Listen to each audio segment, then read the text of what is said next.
আমি বিশ্বাস করি যে সাহসীদের ক্ষেত্রে লাক ফেভার করে। আমার মনে হয় যে ক্যাপ্টেন্সি একটা জাস্ট এক্সট্রা একটা রোল, বাট আমি আগে ব্যাটার, এরপরে কিপার, এরপরে আমি ক্যাপ্টেন।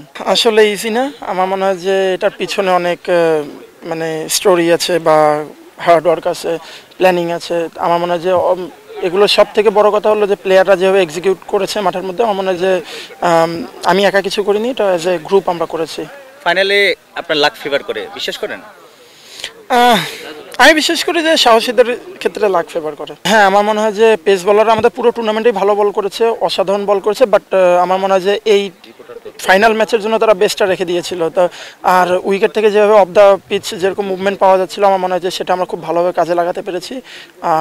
ভালো মানে পেস বলারদের জন্য একদম আদর্শ উইকেট ছিল আজকে বলবো। তো তারা সেটা ইউটিলাইজ করেছে 100%। আমার মনে হয় যে পুরো টুর্নামেন্টের আমার কথা যদি বলি, যে আমরা দেখবেন আপনারা প্রথম দিকে আমরা তানভীর ভাইকে ওপেন করিয়েছি।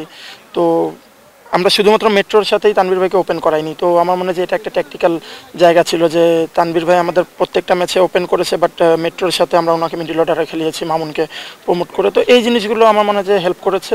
আরও তো মানে আমাদের মনে মানে ম্যানেজমেন্ট থেকে আমরা বেশ কিছু ডিসিশন ছিল যেগুলো আমরা অ্যাজ এ গ্রুপ নিয়েছিলাম, সেগুলো আমাদের মাঠে ক্লিক করেছে। না দেখুন, আপনি যখন মানে একটা টিমে খেলবেন, আপনি কখনোই একটা দিক নিয়ে খেলতে পারবেন না। আপনি যদি শুধু ব্যাটসম্যান হন, আপনাকে অবশ্যই ভালো ফিল্ডিং করতে হবে, ফিল্ডিং করে কন্ট্রিবিউট করতে হবে। আমার মনে হয় যে ক্যাপ্টেন্সি একটা জাস্ট এক্সট্রা একটা রোল, বাট আমি আগে ব্যাটার, এরপরে কিপার, এরপরে আমি ক্যাপ্টেন। আমার ব্যাটিংয়ে যদি লাস্ট দুটো ম্যাচে আমি রান আউট হয়ে গেলাম, যদি এই দুটো ম্যাচে আরেকটু ভালো 50, আরও দুটো ম্যাচে 50-60 রান করতে পারতাম, তাহলে হয়তো বা 200-র জায়গায় আমার 250+ হতো। এই জায়গাটা আরেকটু ভালো করতে পারলে আমি আরও ভালো মার্ক দিতাম। বাট 100-তে কত ব্যাটিংয়ে?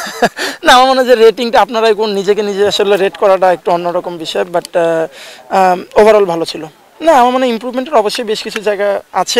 এর মধ্যেও ইমপ্রুভমেন্টের জায়গা আছে। যে এই দুটো ম্যাচে আমরা হেরেছি এবং যেগুলো জিতেছি, ওগুলোও বলবো না যে 100% আমি সফল হয়েছি। বেশ কিছু জায়গায় আরও ক্লিনিক্যাল হওয়ার জায়গা আছে।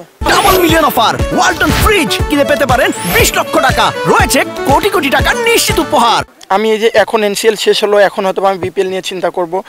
আর বিপিএল এর যেটা অবশ্যই আমারও টার্গেট আছে যে একটা ভালো বিপিএল করার বা আরেকটু ভালো কনসিস্টেন্সি রাখার। তো ইনশাল্লাহ চেষ্টা থাকবে।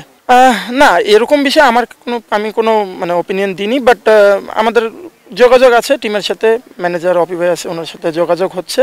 বাট দেখি ইনশাল্লাহ আমরা 26 তারিখে জয়েন করবো টিমের সাথে। তো দেখা যাক ইনশাল্লাহ। হ্যাঁ, আমার মনে হয় যে দেখি ইনশাল্লাহ।